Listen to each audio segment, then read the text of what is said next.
Okay, we're up to the third Aliya for Lech Lecha. And also Lot, who was with Abram, had flocks and cattle and tents. Did he acquire them in the same manner by offering his wife up as his sister? It doesn't say, but he had them as well. However, or no, the Torah doesn't say however. And the land did not bear them to dwell together, for their possessions were many, and they could not dwell together. And there was a quarrel between the herdsmen of Avram, and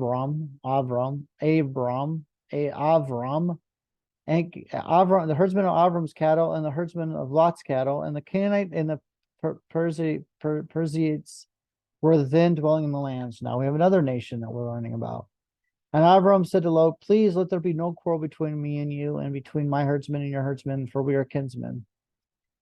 Is not all the land before you? Please part from me. If you go left, I will go right. And if you go right, I will go left.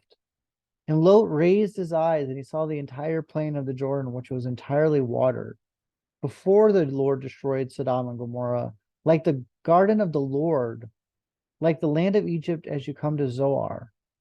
Whoa. So whatever Lot saw was really appealing. And it seems that he knew or had some sort of inkling as to what kind of activities were going on in Sodom and Gomorrah, which famously has its name from activities that people would do to each other. We call sodomize.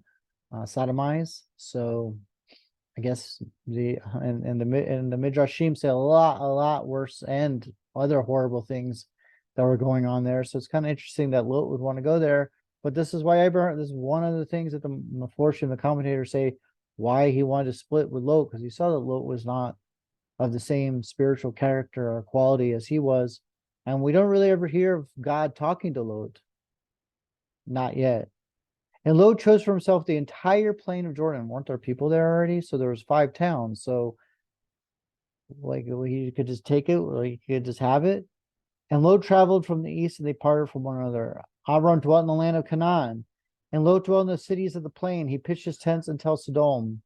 And the people of Sodom were very evil and sinful against the Lord. And the Lord said to Avram after Lot departed from him, please raise your eyes and see from the place where you are, northward and southward, eastward and westward. For all the land you'll see, I'll give to you, you and your seed to eternity. Well, not Lot, not Sodom, because Lot chose that.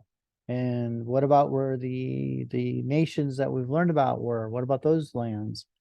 And it's not always, it wasn't really forever because we lost it. Hebrews lost it. Now we're back. So forever can have pauses, I suppose, according to the religion, forever can have pauses. And it's forever. Like, we don't lose our covenant with Hashem no matter what we do. Because it says, I will give it to you and to your seed to eternity. So anybody who comes into the Hebrew nation has this helek, has this connection, this covenant, this promise for forever. And I'll make your seed like the dust of the earth, so a man will not be able to. That if a man will be able to count the dust of the earth, so your seed will be counted. Rise, walk in the land, its length and breadth, for I will give it to you. And Abram pitched his tent, and he came and he dwelt in the land of Mamre, which is in Hebron, and there he built an altar to the Lord. So now we're getting into Hebron and the Hebrew nation, i.e. Jews' deep connection to Hebron, which of course the Muslims also have a deep connection to Avram, because they say he's their forefather too. So the fact that there's contention in Eretz Israel and Canaan shouldn't surprise anybody, because there was already contention between Lot and Avram, and they're related, like in the same family. And and we see that the Torah, the Chumash, the 5 books are full of family disputes. Maybe we shouldn't be so surprised that there's wars. But can we get out of them? Can we stop them? So that's a question for, I guess, a different set of videos. And that's the end of this Parsha, this Aliya.